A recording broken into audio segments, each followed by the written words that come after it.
സംസ്ഥാന tax officer തസ്തികയിലേക്ക് 2021 നടന്ന പരീക്ഷയിലെ റാങ്ക് ഹോൾഡേഴ്സിന് കാലാവധി തീരാൻ മാസങ്ങൾ മാത്രം ബാക്കി നിൽക്കെ നിയമനം ഇനിയും വൈകുകയാണ്. 8 വർഷത്തെ കഠിന പരിശ്രമത്തിന് ഒടുവിൽ പരീക്ഷ എഴുതി ജയിച്ചവർ ആണ് ഉദ്യോഗസ്ഥ തലത്തിലെ അനിശ്ചിതത്വം മൂലം ജീവിതം പ്രതിസന്ധിയിലായ പശ്ചാത്തലത്തിൽ ഉള്ളത്. 60ഓളം തസ്തികകൾ ആണ് ഒഴിഞ്ഞുകിടക്കുന്നത്. റാങ്ക് ലിസ്റ്റ് വന്ന് 2.5 വർഷം കഴിയുമ്പോഴും നിയമനം നടക്കാത്തത് പട്ടിക അട്ടിമറിക്കാനുള്ള ബോധപൂർവമായ നീക്കം എന്നാണ് ഉദ്യോഗാർത്ഥികൾ പറയുന്നത്. ഇപ്പം KITയുടെ ഓർഡർ ഉണ്ട്. കഴിഞ്ഞ ജനുവരിയിൽ KITയുടെ ഓർഡർ വന്നതാണ്. എത്രയും പെട്ടെന്ന് ഈ സ്ഥിതിഗതികളൊക്കെ മനസ്സിലാക്കിയിട്ട് KIT ഓർഡർ ഇറക്കി വിത്തിൻ 2 months തന്നെ ഫൈനൽ സീനിയോറിറ്റി ലിസ്റ്റ് പബ്ലിഷ് ചെയ്ത് ഉടൻ തന്നെ പ്രൊമോഷൻ നടപടികൾ പൂർത്തിയാക്കണമെന്ന്. അപ്പം അതിന് എഗൻസ്റ്റ് ആയിട്ട് പ്രൊമോട്ടീസ് ഹൈക്കോർട്ടിൽ പോയിരുന്നു. പക്ഷെ ഹൈക്കോർട്ടും പറഞ്ഞത് സീനിയോറിറ്റി ലിസ്റ്റ് പബ്ലിഷ് ചെയ്ത് വാക്കൻസീസ് ഫില്ല് ചെയ്യണമെന്ന് തന്നെയാണ്. പക്ഷേ 6 മാസത്തോളമായിട്ട് ഈ പ്രൊസീജിയർ ഇതുവരെ കംപ്ലീറ്റ് ചെയ്തിട്ടില്ലെന്നുള്ളതാണ് ഇപ്പോഴത്തെ ഉള്ള നിജസ്ഥിതി. നിങ്ങളിപ്പോൾ എങ്ങനെയായിരിക്കും ഇനി തുടർന്നുള്ള നടപടി? കാരണം എത്ര നാളോടുണ്ട് ഇതിന്റെ കാലാവധി? നിങ്ങളുടെ വളരെ ചുരുങ്ങിയ മാസം മാത്രമാണ് ഇനി ഞങ്ങൾക്ക് മുമ്പിലുള്ളത്. ഇത് കഴിഞ്ഞ മാസമാണ് ഫൈനൽ സീനിയോറിറ്റി ലിസ്റ്റ് പബ്ലിഷ് ചെയ്തത്. പക്ഷേ അത് ഗസറ്റിൽ പബ്ലിഷ് ചെയ്യുമ്പോൾ മാത്രമാണ് നമ്മളുടെ ഈ പ്രൊസീജിയർ കംപ്ലീറ്റ് ആവുന്നത്. അത് കഴിഞ്ഞ് കഴിഞ്ഞിട്ട് പ്രൊമോഷൻ കൗൺസിൽ കൂടി പ്രൊമോഷൻ ഓർഡർ ഇറങ്ങണമെങ്കിൽ ഇനി എത്ര നാൾ എടുക്കും എന്നുള്ളത് ഒരു അനിശ്ചിതത്വത്തിലാണ്. അപ്പം ഈ മുമ്പോട്ട് ഞങ്ങൾ റാങ്ക് ഹോൾഡേഴ്സ് നിരന്തരം ഈ ഓഫീസുകളിൽ ഇത് കൺസേൺഡ് ഡിപ്പാർട്ട്മെന്റ്സിൽ കയറി ഇറങ്ങുന്നുണ്ട്. ഇപ്പം ഞങ്ങൾക്ക് കറക്റ്റായിട്ട് മനസ്സിലാവുന്നുണ്ട് മുമ്പത്തെ ഗവൺമെന്റും ഇപ്പോൾ വന്നിട്ടുള്ള ഗവൺമെന്റും നമ്മൾ ചേഞ്ചസ്. കാരണം എന്താ വെച്ചാൽ ഞങ്ങളത് പോസിറ്റീവായിട്ടാണ് കാണുന്നത്. ഈ സർക്കാർ കയറിയതിൽ പിന്നെ കുറച്ച് കാര്യങ്ങൾ സ്പീഡപ്പായിട്ട് നടക്കുന്നുണ്ട്. GSTയുടെ പുതിയ കമ്മീഷണർ ആണെങ്കിലും വളരെ പോസിറ്റീവാണ് ഞങ്ങളായിട്ട് അപ്രോച്ച് ചെയ്യുന്നത്. അതേപോലെ തന്നെ നമ്മളുടെ ഇപ്പോഴത്തെ CM തന്നെയാണ് ഫിനാൻസും ഹാൻഡിൽ ചെയ്യുന്നതെന്നുള്ളത് ഞങ്ങൾക്ക് വളരെ സന്തോഷകരമായിട്ടുള്ള ഒരു കാര്യമാണ്. പക്ഷേ എന്നിട്ട് പോലും വളരെ ചുരുക്കം ഈ പ്രൊമോട്ടീസ് അസോസിയേഷന്റെ വ്യക്തിപരമായ താല്പര്യങ്ങൾ കാരണവും അതുപോലെ തന്നെ അവർക്കുള്ള പൊളിറ്റിക്കൽ ഇൻഫ്ലുവൻസും യൂസ് ചെയ്തിട്ട് ചില ഓഫീസേഴ്സിനെ ഇൻഫ്ലുവൻസ് ചെയ്യുന്നുണ്ട്. പല വ്യാജ വാർത്തകളും പറഞ്ഞ് അവർ തെറ്റിദ്ധരിപ്പിക്കുന്നുണ്ട്. അതുകൊണ്ടാണ് ഇപ്പോൾ ഫയൽ മൂവ് ചെയ്യാതെ ചില ഡിപ്പാർട്ട്മെന്റിൽ കെട്ടിക്കിടക്കുന്നത്.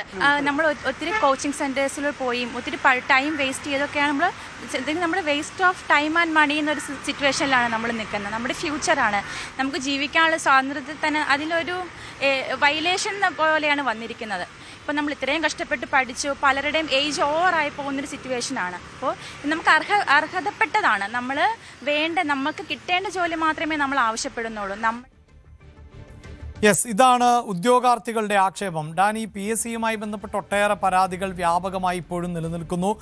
സെക്രട്ടേറിയറ്റിന് മുന്നിൽ പ്രതിഷേധക്കാരുടെ ഒരു നിര നമുക്ക് കാണാം. കഴിഞ്ഞ ദിവസമായിരുന്നു ചില ഉദ്യോഗാർത്ഥികളൊക്കെ പുല്ല് കഴിച്ച് പ്രതിഷേധിച്ചത്. ഇപ്പോഴിതാ 60ഓളം ഒഴിവുകൾ. അതിലേറ്റവും പ്രധാനപ്പെട്ടത് ഏതാണ്ട് 8 വർഷത്തിന് ഇടവേള ആണ് ഉള്ളത്. സ്വാഭാവികമായും ഒരു ലിസ്റ്റിൽപ്പെട്ടവർ ഒഴിവായി പോയാൽ പിന്നീട് അവർക്ക് അവസരം ലഭിക്കാത്തൊരു സാഹചര്യമാണ് ഉണ്ടാകുന്നത്.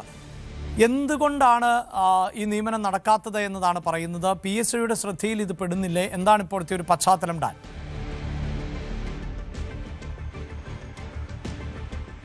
2005-ലും 2013-ലും 2021-ലുമാണ് സ്റ്റേറ്റ് ടാക്സ് ഓഫീസർ തസ്തികയിലേക്ക് PSC അപേക്ഷകൾ ക്ഷണിച്ചത്. ഇതിൽ 2021-ലെ പരീക്ഷയിൽ വിജയിച്ച് റാങ്ക് പട്ടികയിൽ ഇടം പിടിച്ചവരാണ് 2.5 വർഷത്തിന് ശേഷവും റാങ്ക് ലിസ്റ്റ് പ്രസിദ്ധീകരിച്ച് 2.5 വർഷത്തിന് ശേഷവും നിയമനം വൈകുന്നതിനെതിരെ പ്രതിഷേധവുമായി രംഗത്തെത്തിയിരിക്കുന്നത്. ഇത് പ്രധാനമായി പറയുന്നത് സംസ്ഥാനത്തെ നികുതി പിരിവിൽ നിർണായക പദവിയിലേക്ക് എത്തേണ്ട ഉദ്യോഗസ്ഥരാണ് ടാക്സ് ഓഫീസർമാർ. അവർ അതിൽ വളരെ പ്രധാനപ്പെട്ട ചുമതലകളാണ് ST ഓഫീസേഴ്സ് എന്ന നിലയിൽ വഹിക്കേണ്ടത്. പക്ഷേ ഇതിലെ പ്രമോഷൻ നടപടികൾ, ഇതുമായി ബന്ധപ്പെട്ട പ്രമോഷൻ നടപടികൾ, ടാക്സ് ഓഫീസിലെ നടപടികൾ അനിശ്ചിതത്വത്തിലായതിന് പിന്നാലെയാണ് ഈ തസ്തികകളിലേക്കുള്ള ഇവരുടെ നിയമനവും പ്രതിസന്ധിയിലാകുന്ന സാഹചര്യം ഉണ്ടായിരിക്കുന്നത്. അതായത് കേരള അഡ്മിനിസ്ട്രേറ്റീവ് ട്രിബ്യൂണൽ കഴിഞ്ഞ ജനുവരി 1-ന് വരുന്ന 2 മാസത്തിനകം ഇതിലെ പ്രമോഷൻ നടപടികൾ പൂർത്തിയാക്കണമെന്ന നിർദ്ദേശം നൽകിയതാണ്.